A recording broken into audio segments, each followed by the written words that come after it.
Well, let's see, this one, I took him out for his little evening stand on the lawn and take care of business and stuff because it's so hot for bulldogs right now. You can't even, it's not safe to even just walk them. Right.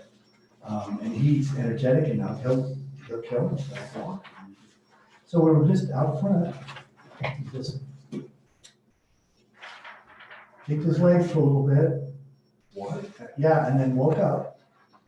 And I carried him into the house, and 5 hours later, he was completely dead.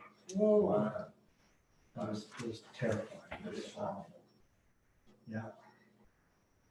I can now say that I have experienced holding on to something live and experiencing the feeling of the last breath going out of the song. I had it with both of my arms, like kind of like this.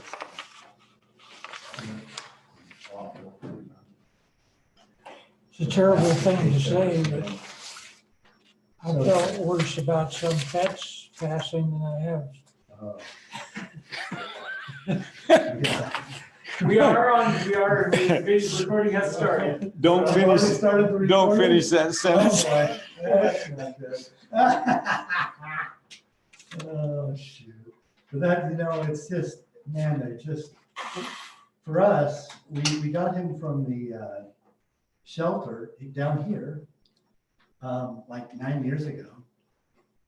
And that's why I don't know exactly how old he is, because he came out of the shelter. But he's been here since we've had a house down here. We've never, I go home at nights now and he's not there to say hi. It's the weirdest thing. And it's just, it's awful. Well, I tell you, if you're gonna be in politics or an engineer, if you want a friend, they have dogs. Yeah. Yeah. A lawyer, politician. Yeah, any of I those. turned down engineers and follow that same category. Although I prefer you not think about that. Oh, like I said, there's some good news for tonight. We've got some good news. Okay, we got 2 minutes. I don't wanna outrun their headlights here.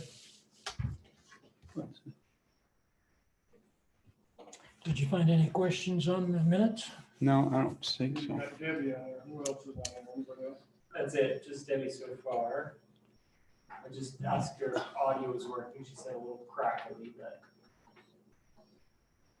Got a truck pulling up. Yeah, I think that's our chief. Oh, Well, don't we need somebody else to be in the audience so that more people in the audience than, isn't that the rule? Well, Yeah, there's probably some regulation. I've got the background clapping all queued up. Yeah, it's like, well, I guess if baseball players can, and everybody else in sports can play in empty buildings, I guess we can have a meeting with an empty building, I guess, huh? Yeah. Why not? all right, well, I think we're close enough. We're well set, Ben. We are all set, yep.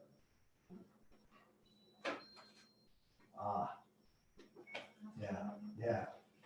Okay. Well, I'd like to call this meeting to order of the Big Plains Water and Sewer Special Service District. If you please stand, we'll pledge allegiance. I pledge allegiance to the flag of the United States of America and to the republic for which it stands, one nation, under God, indivisible, with liberty and justice for all.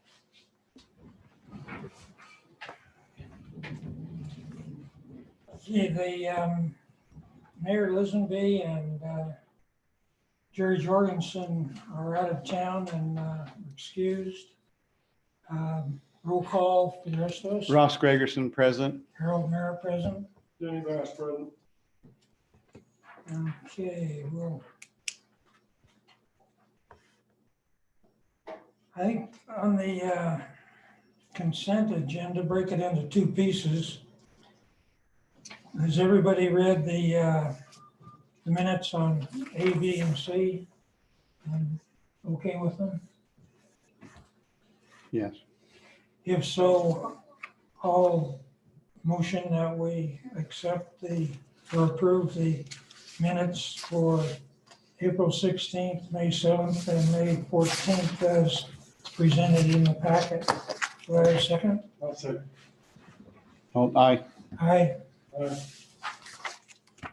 Okay, the second part of the consent agenda, D, E, and F.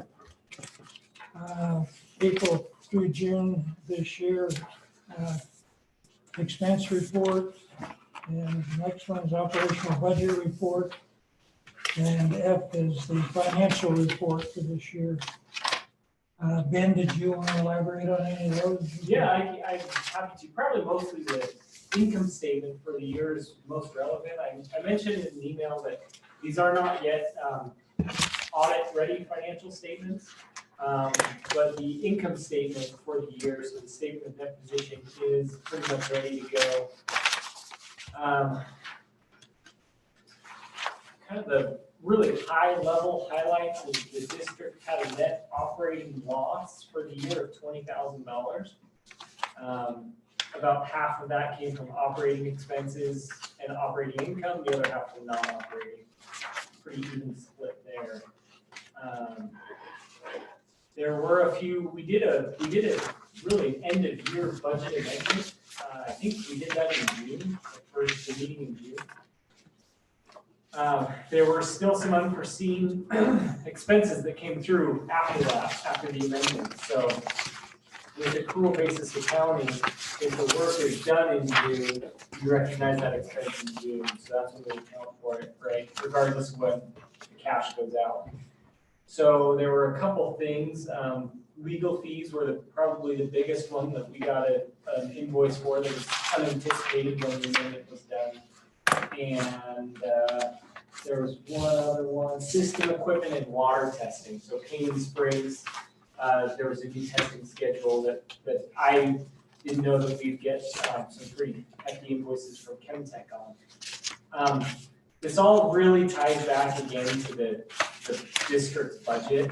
When we're talking about a $2,000 budget, 20% overage is, you know, for a lot of entities wouldn't be material, but for the district really ends up being a big deal. So I anticipate there will probably be a finding in our audit report when they come in and do the audit on a few budget categories. And so they'll just have that as an audit finding. Other than that, the financials are, like I said, I'm wrapping them up for the audit, and the auditors will be here in October, I believe is the scheduled time to be here. So those final entries for the budget sheet primarily related to long-term liabilities and retained earnings and restricted cash, all of that's not in here yet. So if there's any questions about the financials, I'm happy to ask them. But if there is a bright note through all of this, June, July, August has been probably record months for impact fees since I've been here. Not to mention ones that are on the horizon and very likely coming very soon. The district as of today is in a very healthy cash position. And that's, so as far as cash is concerned, the district's in a really good place now. That's You have no idea how cool hearing that sounds. Yeah. Because we have actually been anticipating this for longer than we really needed to. You know what I mean?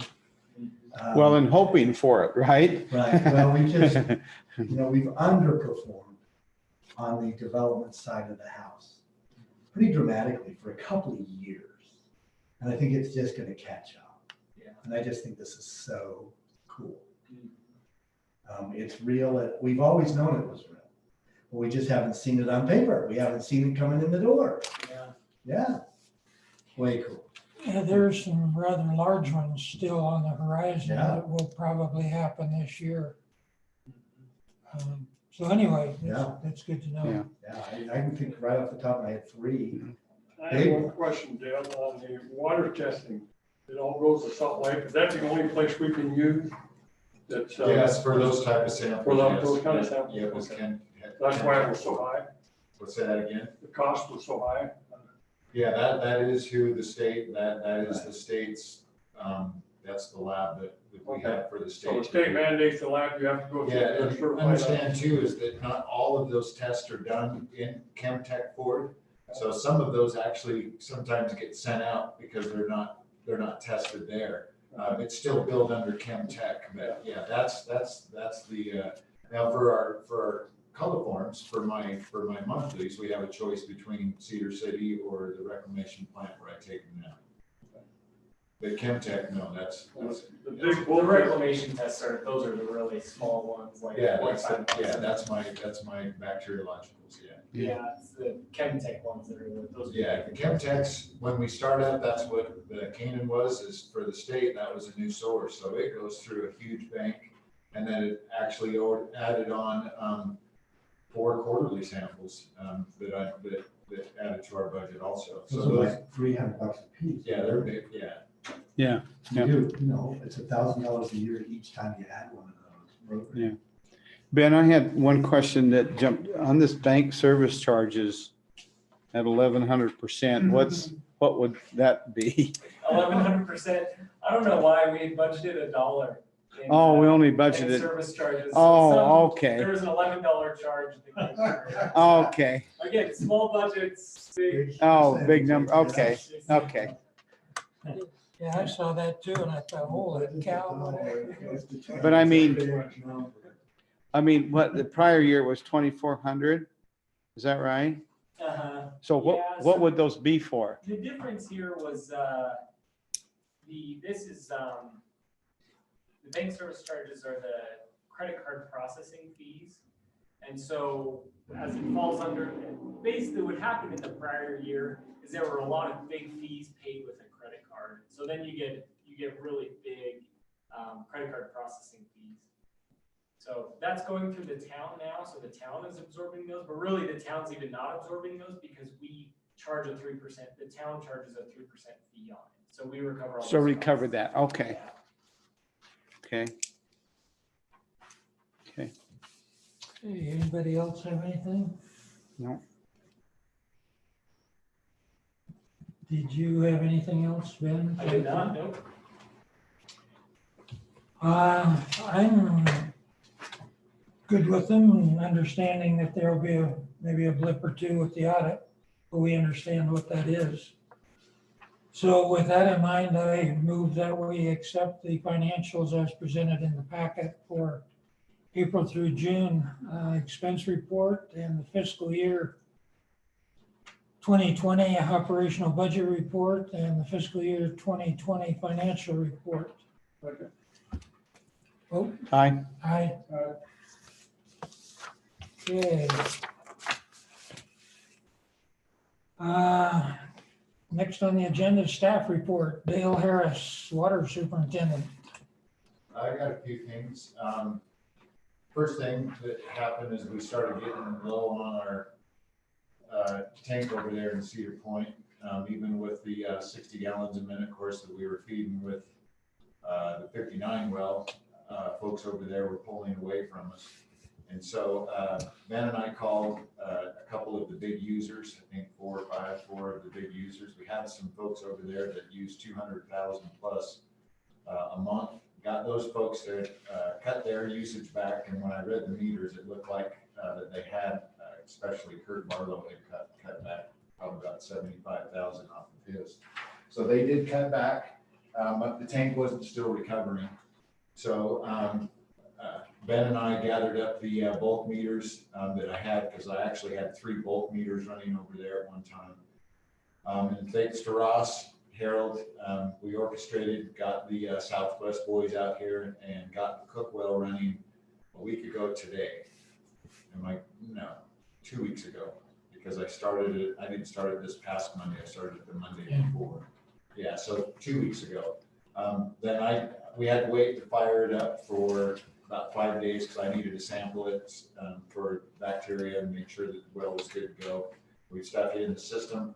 So now we're pumping, this morning I was pumping 38 gallons a minute out of the cook well. So the combined that we're getting over there today was 98 gallons a minute. I'm at about 750, 725 is where I'm at on the tank. We were down to, I would say 325, 350 is where we were at. So point I want to make is we need to really start looking at, I know I'm preaching to the choir here, getting this line over from Canaan over, because we're running out of ideas for our wells over in Cedar Point. And of course, we just keep growing. Like Ben just pointed out, I've been slamming in meters left and right lately, and the bulk of them, if not all of them, except for over here by Robert Campbell's, has all been in Cedar Point that we've been putting in. So it's growing over there. Benny knows, he lives over there. Like I said, I know I'm preaching to the choir, but we really need to start looking at that. And on top of that, which leads me into the next thing. So I'm having problems with people getting into the system lately with no permission whatsoever. I even had a guy that didn't have the authority to give permission, gave someone else permission to actually get into the system. I want to remind everybody that we do have it in our policies to fine you and to prosecute you.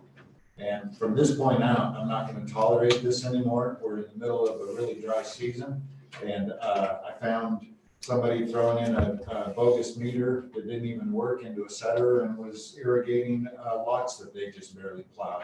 So not going to tolerate this anymore from anybody, and I would really like the support of the board that when people are doing this anymore, it's time to start dropping the hammer, because we are, you know, I report all of the numbers to Ben, so we have right then to compare for what our total is what we pump out of our well and what we're actually using in the system, and we're always upside down.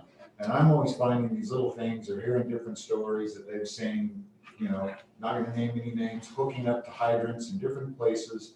And it's time to start cracking down. What's the percentage? Oh, 13%? Yeah, so Yeah. to put this in perspective, to reinforce That's what I'm about an average saying, where we're at right now. if it just rules of thumb, but if you're running a really good system with minimal losses, you're in the 5-6% range, certainly below 10%. Anything above 10% is considered more than normal for any kind of a well-run municipal system. So we're kind of in that range, yeah, arguably on the bottom end of it, but still for what we can produce relative to what we use and what we sell, we can't afford this. Mhm. We just cannot afford it. And then also, a couple meetings ago, I asked you guys if I could be able to put kind of a list together to be able to, for people approved to be able to work on the water system. Won't get into all of that. Anyways, what I would like to submit into record is that I would like to propose that Prime Excavation, All-Star Excavation, Dig and Riggin, and Dixie Works Excavation are the only folks right now that can be able to extend our main lines or extend our hydrants. Right now, our policy is to have the property owner dig for the main line for me to be able to tap the main line. I'm not going to apply that right now because I'm there. I'm the one that's actually doing the work on the line. But I feel like that we've got enough growth going on right now, and I've had a few experiences with contractors in town that don't listen to what I'm saying, completely ignore it, bury lines before they've even been inspected. And we can't be doing this. So I'd like to propose that we start with those four. And if we have other folks and we've got big projects that come into town, we just need to do our due diligence and researching the folks and make sure that they're actually capable of doing the work that they're being hired to do. I got a hold of the state because of an instance of where a property owner has hired a contractor to come and work on the main line. And I just kind of got the impression Our role there was to go in and do an inspection, make sure that their credentials was in place. No, that's not all of it. They actually still have to meet our standards and still have to abide by our rules while they're doing the contracting.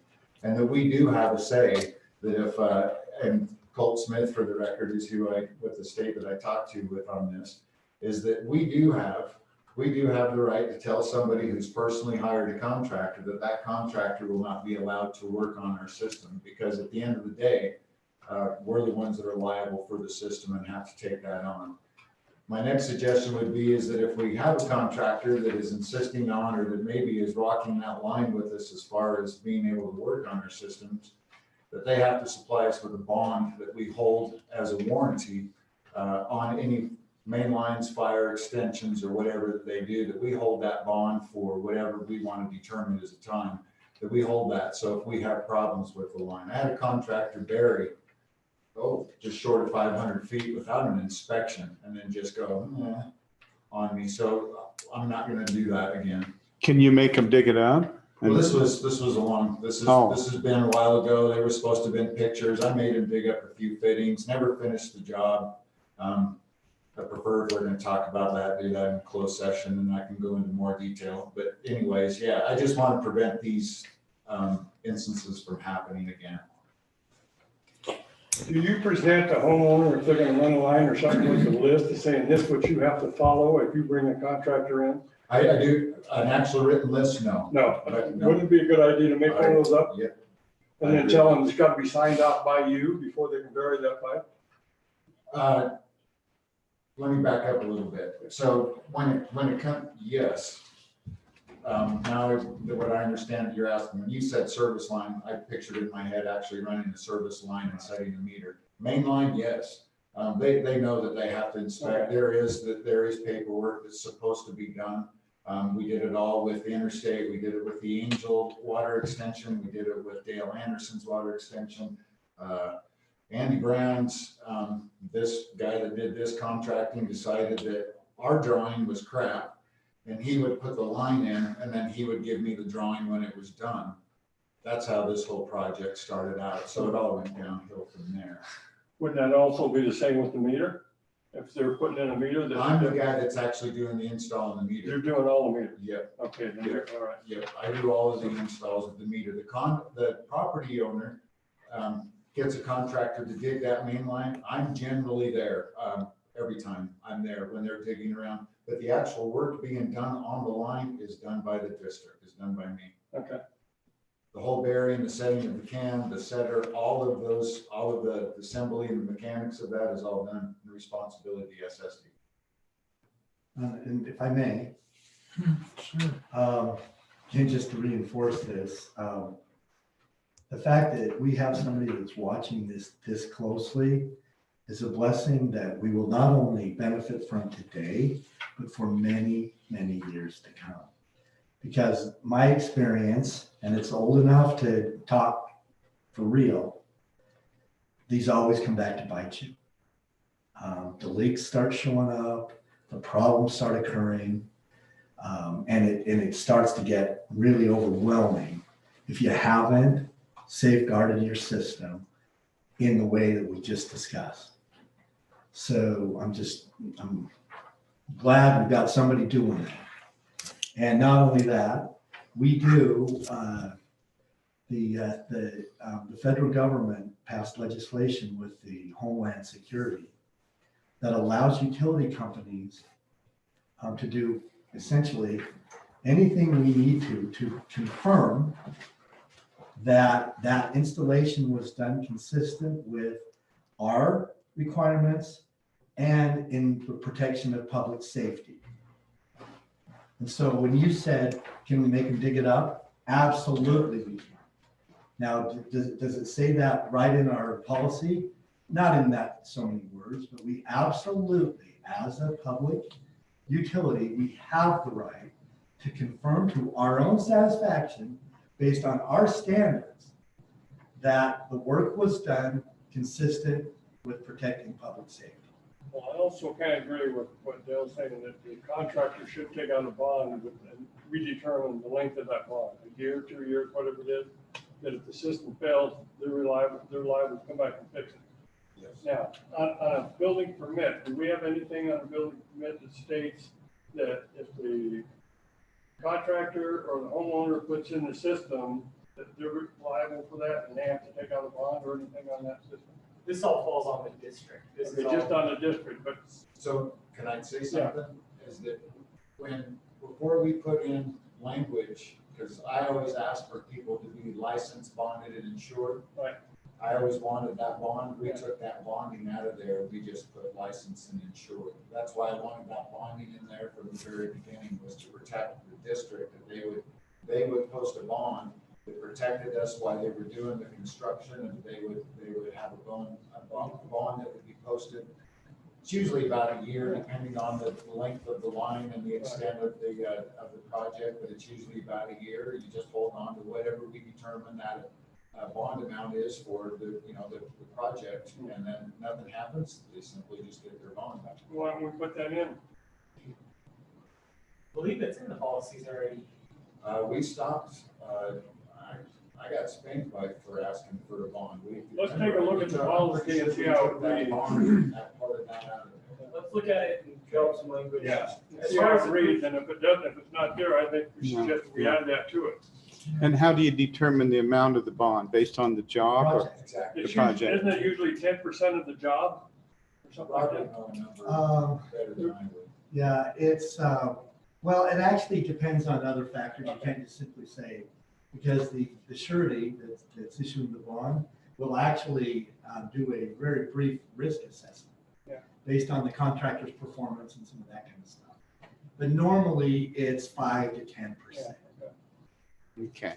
Okay, just since there are a lot of things going on and we don't want this slipped through the holes, I feel comfortable right now saying that anybody working on any mainline extension, fire line extension, or anything that falls in that general area has to be certified, insured, and bonded. Licensed, insured, and. Bonded. If I may, Yes, that's a great step. I don't want you to stop you from doing that. But I think the other step that he's saying to you is we could do a pre-qualification of contractors on a reasonable interval so that we're not locking people out just simply because they didn't know or whatever. Exactly. But we can do a pre-qualification, have a list of contractors on a pre-approved list, and those are the only people that can do your work. Now, anybody can get on the list if they meet the criteria of your requirements. And I think it's going to be relatively simple for us to put together a criteria and a requirement statement and actually go out and do this. Because I think that's the real answer to this you'd problem.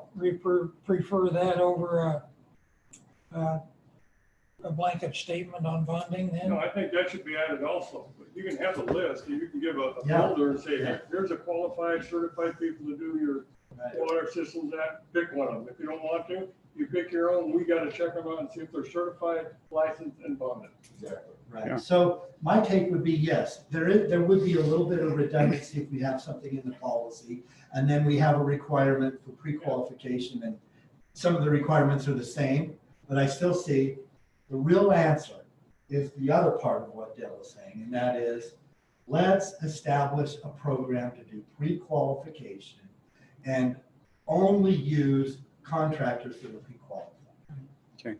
And who does that? Who? That would be Dale. We would do that. He'll need some support. It doesn't have to be me, but it will have to be somebody that's technically operative that can put together a document that stipulates the requirements, and we have some way of assessing those requirements. It would be a committee, I think, and off the top of my head, I would simply say, this is getting in the weeds a little bit of how we do it, but a board member, your engineer, if you feel comfortable with that, and your operator, if you feel comfortable with that, would constitute a committee. And we might say, well, let's pull somebody in from town council or whatever, to create a committee And at a certain interval, whatever it is, quarterly or whatever we want to do, we'll accept all of the pre-qualification documents that anybody wants to send in. And if they meet the requirements, they get pre-qualified.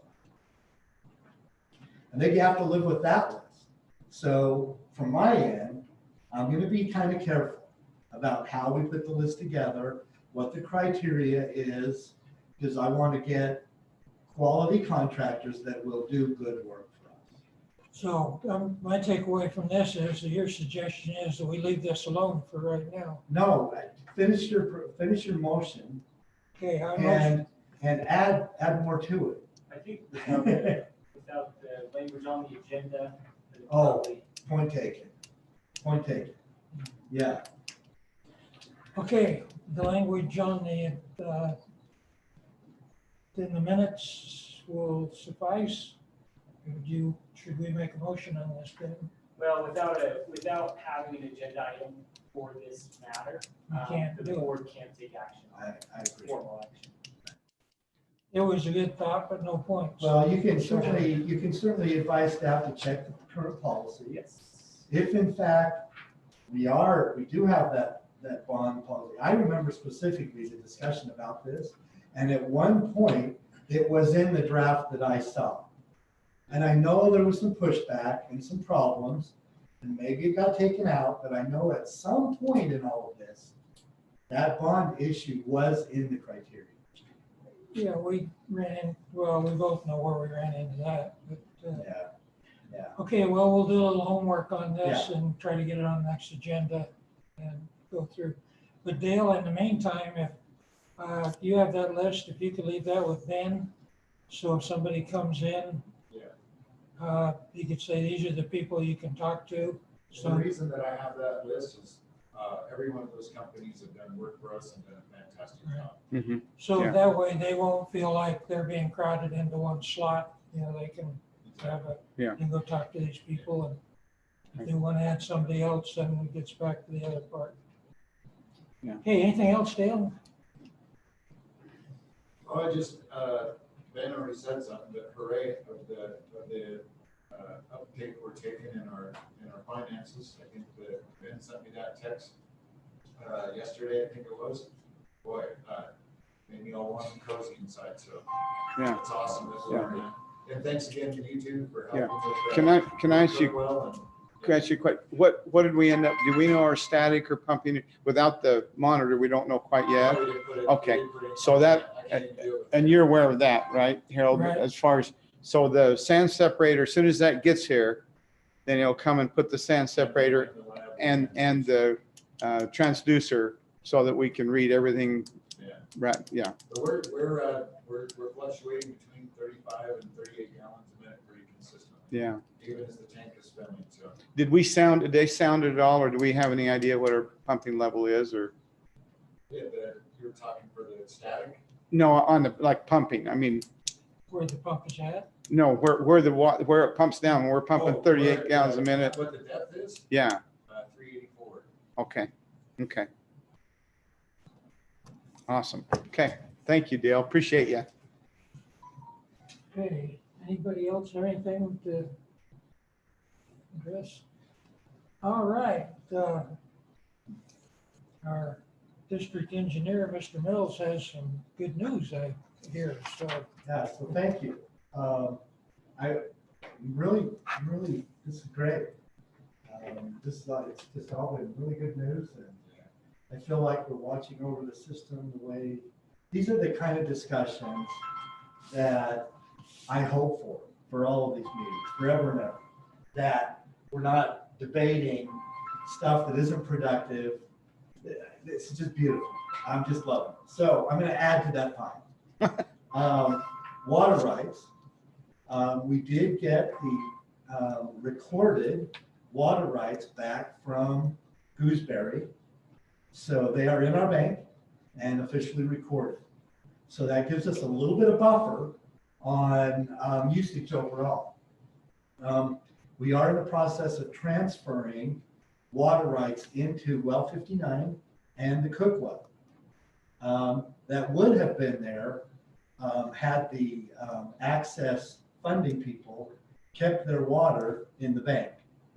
But once they extracted it, the water rights that we had in the bank associated with those wellheads left our hands. So I am transferring water rights into those 2 wells as we speak. We're processing the paperwork on those.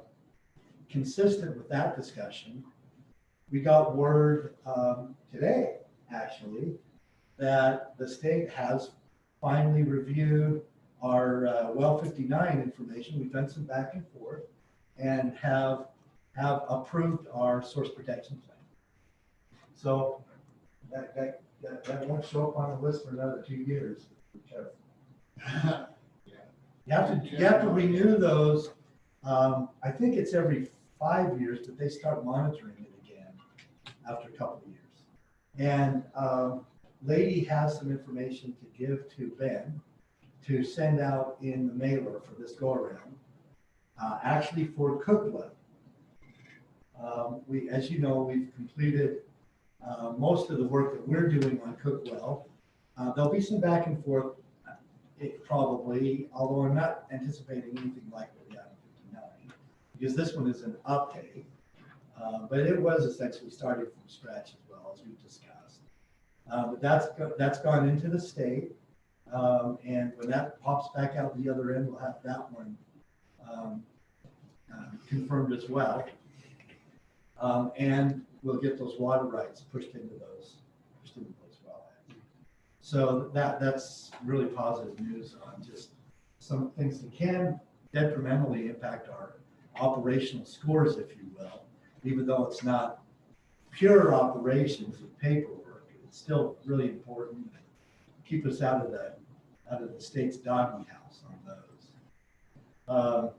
And then the last one, the one that I'm happiest about is we actually received final and concurring approval to go out to bid on the EGWAC project from the federal government.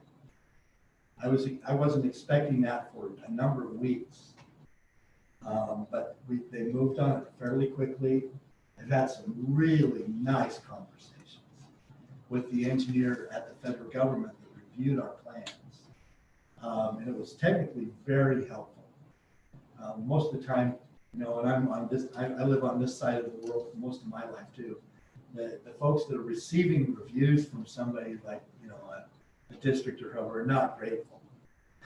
It's not fun to see all those red line reviews when you think you've done a decent job or whatever, and it's not that fun. But this particular one, there were very few,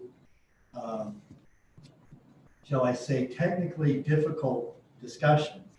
But what this guy did with me is he added to my portfolio of spring redevelopment possibilities by telling me about some of the spring developments that he has reviewed from other states and other jurisdictions. When we opened that discussion, it's because we were having a really good review. It was going well, and it wasn't, I wasn't brought to tears for all the things that weren't on the plans or in the specs or anything, it was just good. And so there was just a really good chemistry there. And I have some knowledge in my back pocket as we start the construction that we can deploy on these springs, consistent with our plan set, but also based on what the contractor sees in the field. So I was really, that not just the review process, but the final approval has really, it's awesome. And we're on schedule. We should be able to start advertising. We will get some information out for advertising.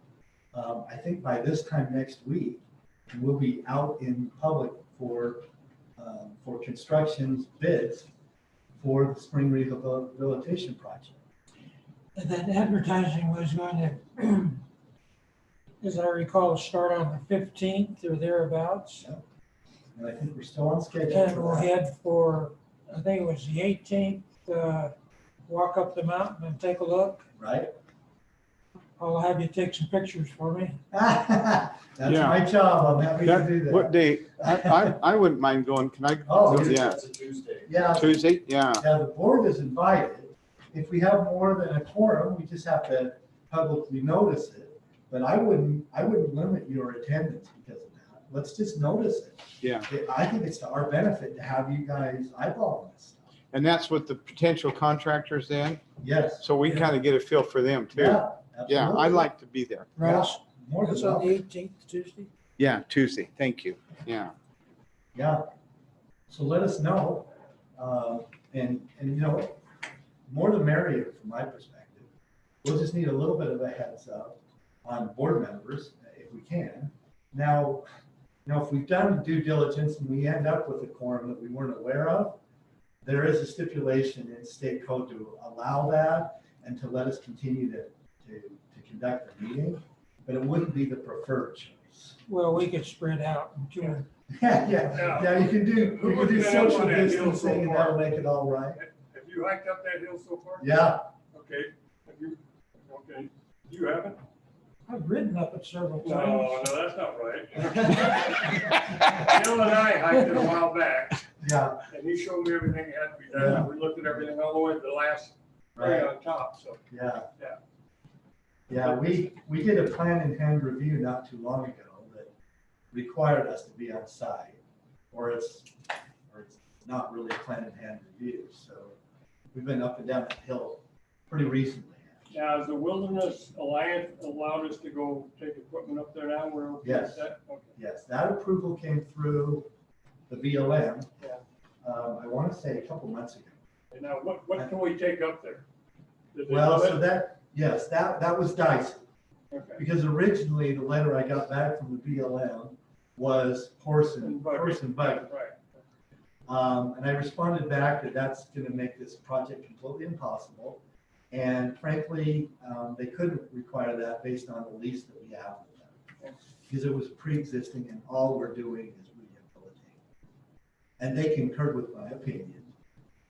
So they gave me an option to send them a list, encouraging me to be conservative with it. And, but what I told them was, the hill is so steep, and the terrain is so difficult that we have to have a full-size track home. One at a minimum, but I would like them to approve two, and they did. Good. Wow. We just made a good argument and they didn't push back. So that was good. I just don't even want to think what this would have looked like under any other circumstance. The truth is, I'm still worried. It's on a pretty steep slope. We put some things in the drawings to encourage the contractor to do it in a safe way. But ultimately, we walk a really fine line on safety when it comes to construction projects. Yeah. Because the full liability lies on the contractor. When we issue a project like this, they, in essence, own the property on which the construction is happening for the time period of the job. Is sort of how that's an oversimplified way to state how the law looks at it. But they are fully accountable, and we can remove some of that accountability if we suggest safety measures beyond simply requiring the standard state and federal safety requirements. But I have required in the notes trench boxing, and I just wanted it in our construction project because it is required for this type of an excavation by OSHA, the federal side. So I'm not overstepping bounds at all. I'm not putting us at risk. But I just wanted the contractor to know, even from us, that was a minimum expectation. Well, that's exciting. It is, and the bid opening would still hold for, I think we had September 2nd, Yeah, right at the very beginning of September. so right in that area. Yeah, unless something really crazy happens between now and the first part of next week, Ben will be issuing an advertisement, and there's criteria for that. And we may just sit down and conference them into a call. I've already written the documentation. The advertisement is done. We may edit it a little bit because they charge by the word. Just, cut out anything that isn't absolutely necessary. And I was a little bit wordy, and we'll probably need to fix that. But at the end of the day, we need to get that in, I think, by Tuesday or Wednesday of next week to meet the weekend deadline for that weekend, this coming, not this weekend, but the following. And then we advertise 2 weekends and a full week to meet the full requirement. And that will be done, toward the latter part of August. And the hope is that we'll get the bidding back in a couple of days ahead of our next board meeting. I know this seems really crazy, but ahead of our next board meeting, and the project will be in front of you for final approval to go into construction. It's just cool. Yeah, that's awesome. That's awesome. Yeah. So that would be September 3rd Our next meeting, would be our next meeting. I thought we had The first is, the bid on a Tuesday, that's the first. and that's the first. And then that board meeting, the regularly scheduled board meeting was that next Thursday, so 2 days. So we'll shoot for that. See Yeah. where we go. Yeah, and we'll do the evaluation, we'll jump on it and do the evaluation. Have a formal recommendation under the requirements, and we'll get concurrence from the feds, I hope. Now, that's the only catch. They have to concur on that piece as well. And if we have any hiccups in getting a hold of them or anything like that, that could delay that a little bit. We'll have to call a special meeting because I don't want to wait, I don't want to go another month if we don't have to. If we miss the deadline for some other reason, then, it's fair game. But if we're tracking on this thing to get this approved, we really would like to get under construction in September if possible. And October, November timeframe, it just feels like an optimum time for us. We haven't had really a monsoon season around here for a couple of years. Usually that hits about right now and goes till about the middle of September, if we're lucky. And I'm hoping we are. We need the water. We need the rain, but I prefer to miss that, but still be in the better weather side of the fall season. Okay, well, that sounds great, Rob. Yeah. Appreciate all your good work on that. can I ask one question? When you talked about the resource, where the state monitors that, won't that be easier on these wells, though, the fact that we now have the equipment that record, we know every gallon, we know the whole history, and we'll now on the Cook well, right? So you'll have the data right there. Okay, Yeah, those will be part of an operational audit, and they don't call it an audit, they call it a survey, that Dale gets involved with the state every year. And those will be just part of the system going forward. Yeah. okay. Very good. So we'll just hide and watch and see this thing roll forward.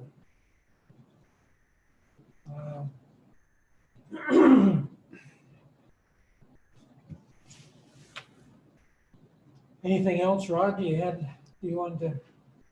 I think we've covered the Cook well on item 3 and Keenan on number 4.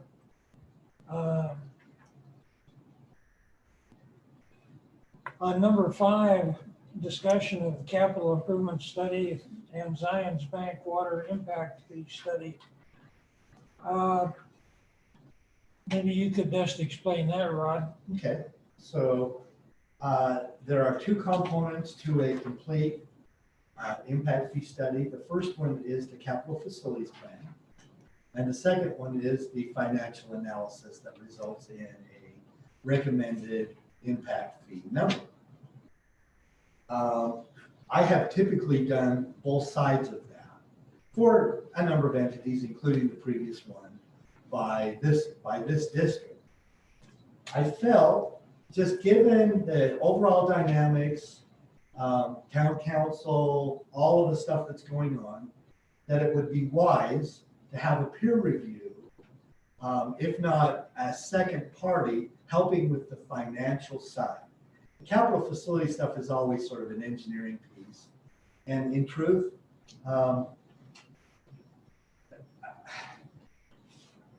the capital facilities plan needed to be done by me or passed on from me to somebody else, because that documentation doesn't exist in a finished form. And we've talked about this a number of times, but I'll just quickly remind you, we went out for funding to get some grant money to do a water master plan update, water system master plan update, and we were denied because of tension in our community and the perception by the state and the funding agencies that they just didn't want to take it. They didn't want to put another grant application at risk at that time. So we got denied. That's been some time ago, but those of you that were on the board at that time, remember we sat down and did a workshop.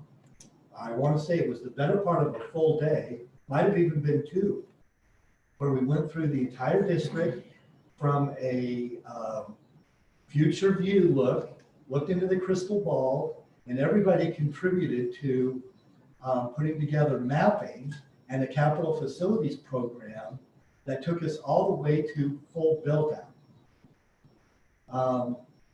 That document only exists on drafts and on sketches and notes on plans, because we never got authorization to do a water system master plan. Having said that, we have now taken that documentation as part of this impact fee study and have mapped it and have codified it such that it will be part of the capital facilities document for this impact fee study. Millions of dollars. There's a lot of work ahead. But the good news is we don't anticipate total build out for many, many years. And our impact fee study from the financial side only really takes into account the next 20 at the very most. And as you've been, and I'm just reminding you, but impact fees, they have a 7-year window of expenditure. So anything that we show up, that shows up in the capital facilities plan that we plan to do in the next 10 years, roughly, will kind of accumulate up to calculate our new updated impact fee.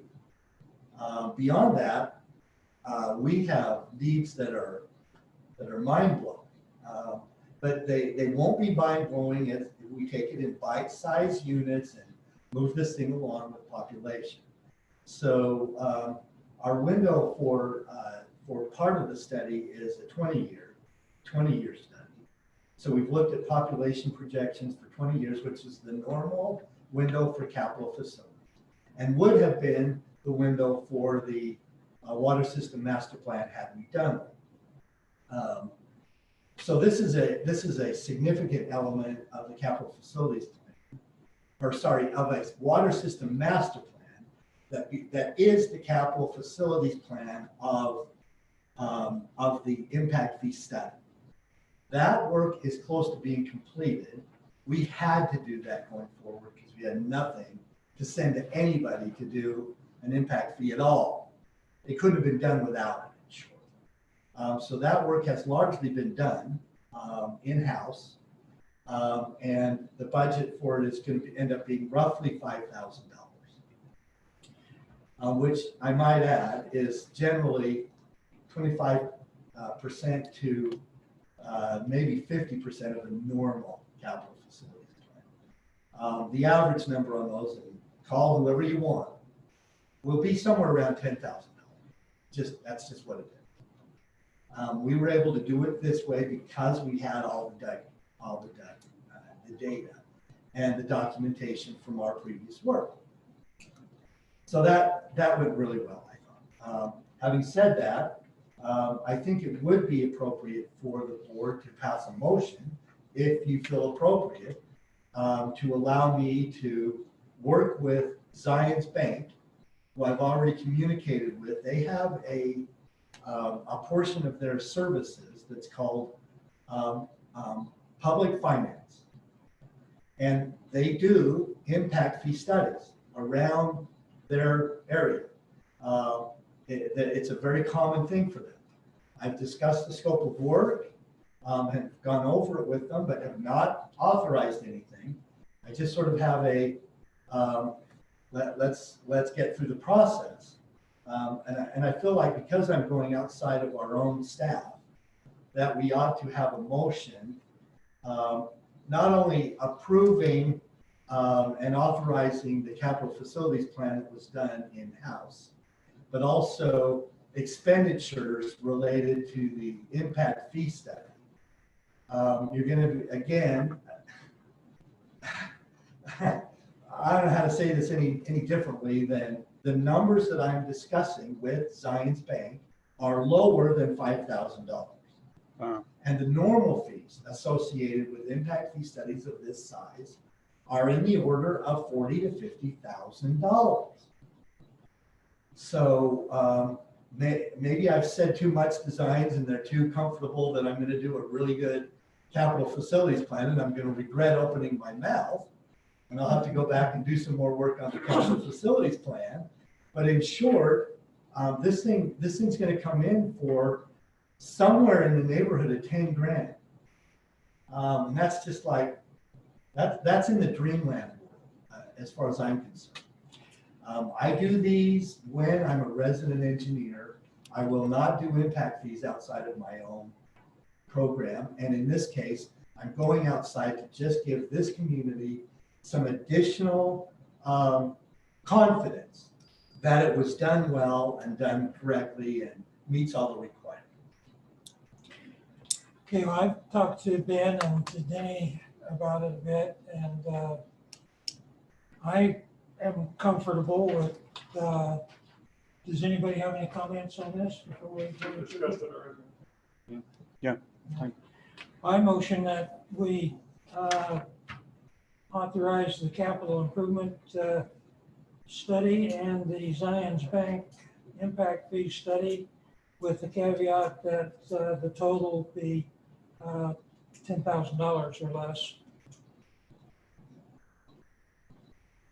I'm not 100% sure that it will be exactly less than 10 grand, but that's the number we're shooting. Okay, we'll be, And I'm happy to come back and answer to the board. If you want to pass that exact motion, go for it.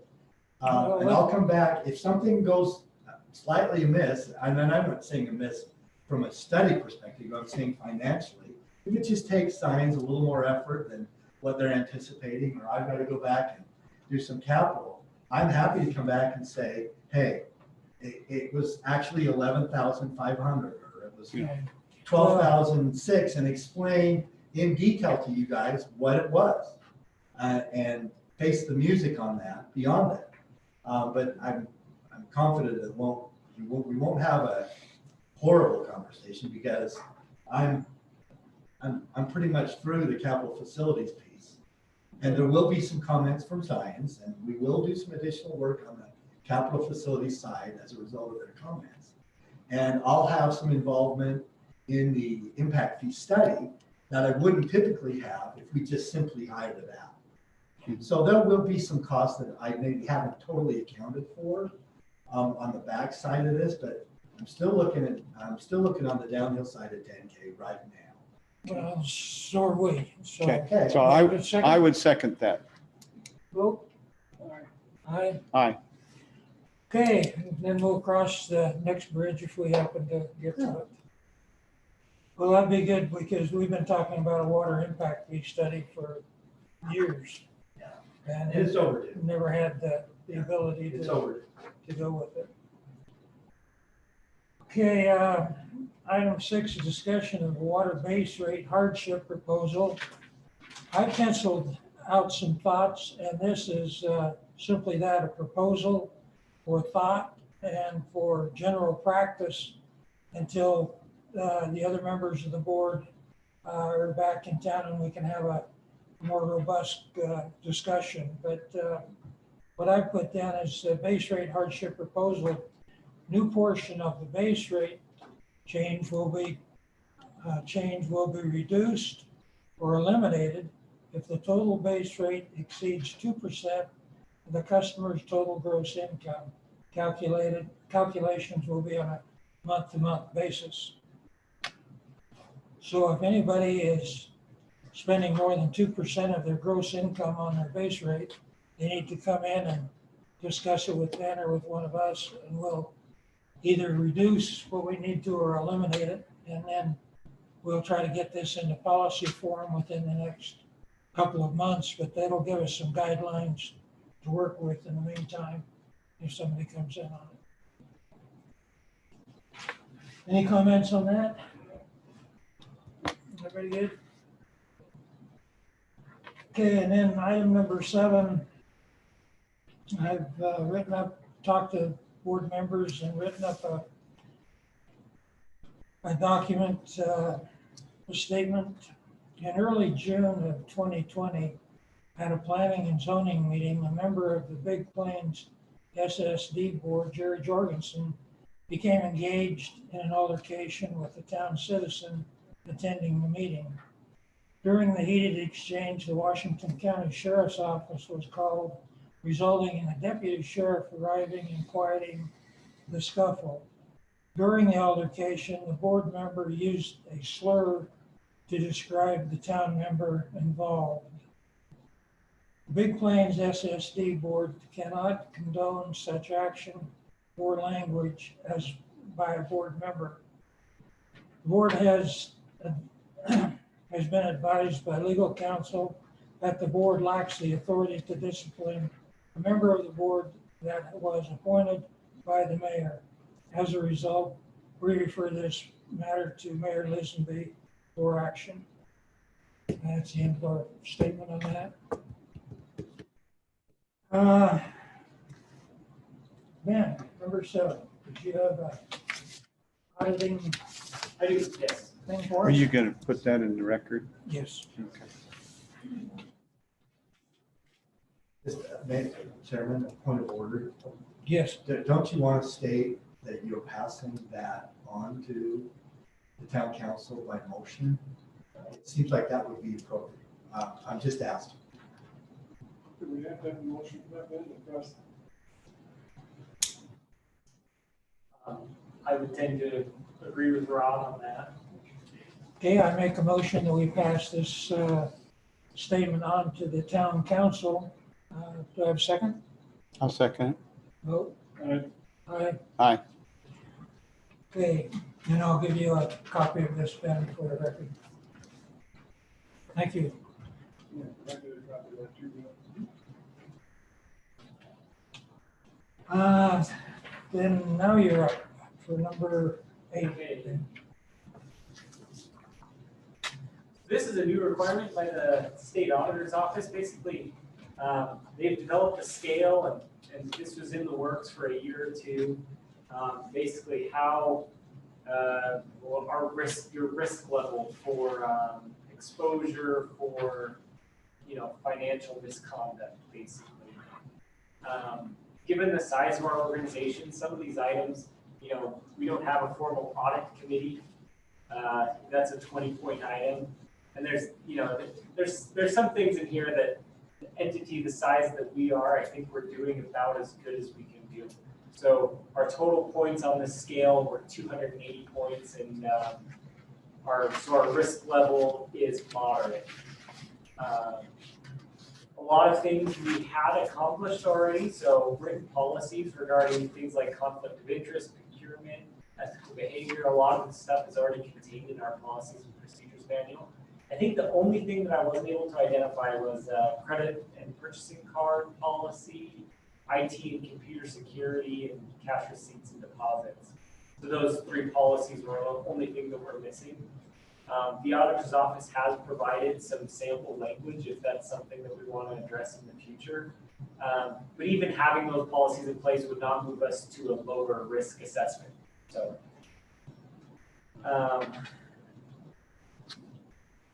we can go through them. I think we've hit most of the ones that we don't have. We don't have a fraud hotline. I think that's mostly handled in-house security to me. But internal audit, formal audit committee, those are things that would bump us into a lower risk category.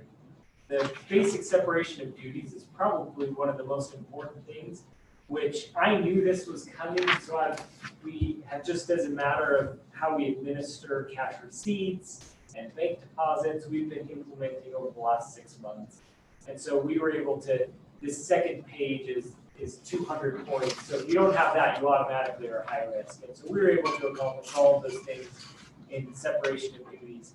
Some of them we didn't have the controls for, but we had mitigating controls. So basically, Michelle will double check me on certain things, like, because I'm here in the office occasionally alone during the day, so I have to be able to receive payments and give people receipts. And so we, but we do have a mitigating control where Michelle actually reviews all of the credit memos issued every month to make sure that they're legitimate and not recurring on the same residents. And anyway, so I think overall, a moderate risk assessment is probably where the auditor's office would expect an entity of our size to be. So that is my presentation on the separation of duties. This will be uploaded after board approval, will be signed by myself and by the chairman, and will be uploaded to the state auditor's office as part of our annual financial report. Okay, do we need to make a motion on this? Yes. Okay, I'll make a motion that we accept the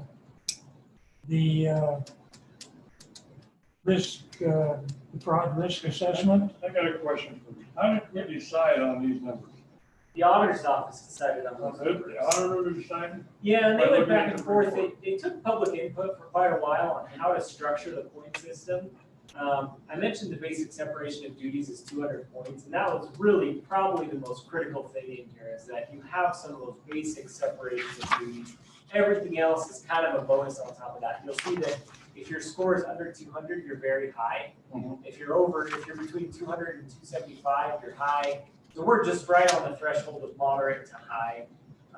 So yeah, they came up with this point system, and I think it's a good tool to have. I don't think it's perfect by any means, but it is what it is, and this is where it's at for right now. So that answer your question? Yeah, they leave a little gray in there, separation of duties. Duties kind of leaves the barn Yeah. door open. I mean, you'll see some things on there are pretty basic, like do we have a board chairman, a clerk, and a treasurer, who are 3 different people? So just the structure of the entity, we had already accomplished that. So there is some gray area, but there are some black and white things that the district was set up correctly to begin with, and so we were able to check that box. How did you get the conflict of interest? How did we get? How did you get the number on that one? Oh, so these are all or nothing. So you either get the points or you don't. So there is a language in the personnel policies and procedures regarding conflict of interest.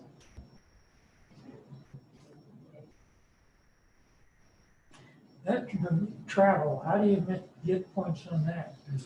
So this is just the travel policies and procedures. You So have one, so there's no yeah, problem. we have policies on travel and per diem and that mileage rates and that sort of thing in place.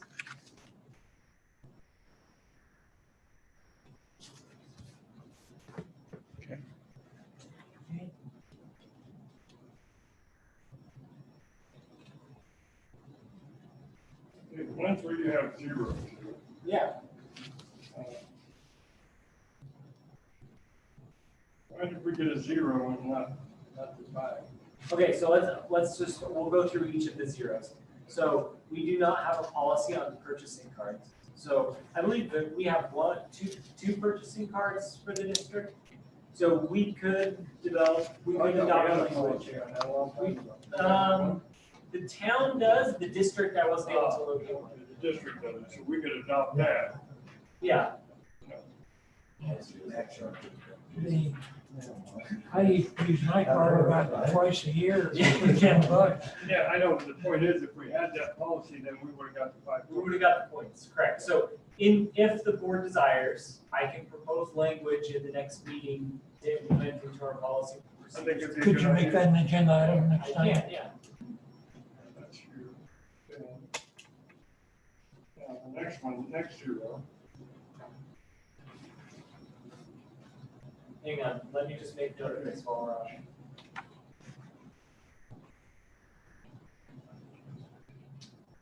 So the next one, so there's a couple other, like IT and computer security, Well, you got I here, it says cash fund. right? Yep, we have a practice in place and mitigating controls, but we don't actually have a written policy. So we need to come up with one then? Yeah, and like I said, the state auditor's office provides language. We'll have to tweak it for our entity, but they provide the language on the document. Okay. Any of these that you think are appropriate, that any of us question, why don't you make them agenda items next time and we'll Perfect. get this squared away. Yeah. Yeah, every zero, I think we need to look at, and see what we can. come up Hey, with. in the early days of my accounting, I did a CMA course. That's so number 3, Yeah. a licensed or certified expert. I consider myself an expert, but I'm not certified. So I'm halfway to a CMA. I could check that box pretty easily. Number 4 is. What does 3 mean though, as part of its management team? Well, it's just, I mean, so you're questioning the definition of management team? Yeah, I mean, you're we, saying on staff Oh, or. look, but, Yeah. okay, but not, we hire accountants, right? We hired audit. Only auditors? So that's an external team. Okay, If any of you feel the urge to get a CPA, I would welcome that. I think that would be a pretty Okay, good but item experience. 4 too is zero. Didn't we do that once a year? So we do have a statement of ethical behavior. Yeah. We do not do it once a year. We do it when, I thought during we signed that. during the swearing in, we do that. Oh, okay. Uh-huh. So we can change. so we that. can do that and just have it come up annually? Yep, Yeah. that would be very easy, an easy item to get. And if we did those things, that would bump us into the low Okay. risk category. So the next 3 zeros are going to be difficult.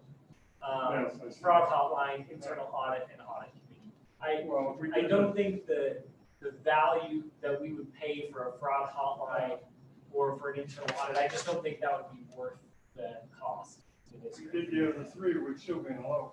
That would bump us into low. Yep. Let's do that. Okay, I will draft that language and have it ready for the next meeting. Okay, anybody want to make a motion on this, Denny? Well, I make a motion that we accept the fraud risk assessment with the additions for the next meeting. Yeah, second it? Aye. Aye. Okay, anything else? Anybody has any that they want to add or whatever? If not, I Make a motion that we adjourn. second. Aye. Aye. Genuinely fun. See ya. Yeah, that was. You leaving? Huh? I'm gone. You need something? I'm out of there. Are you gonna be I don't in know town the next day or two? I'm not gonna be here tomorrow. Yeah, I'll get it. Appreciate it. I gotta run up to Colum, finish a little project up there, but I'll be around Saturday. Fishing? No, I'm doing a septic system up there So, and I'm kind of maybe doing it. after that, Huh?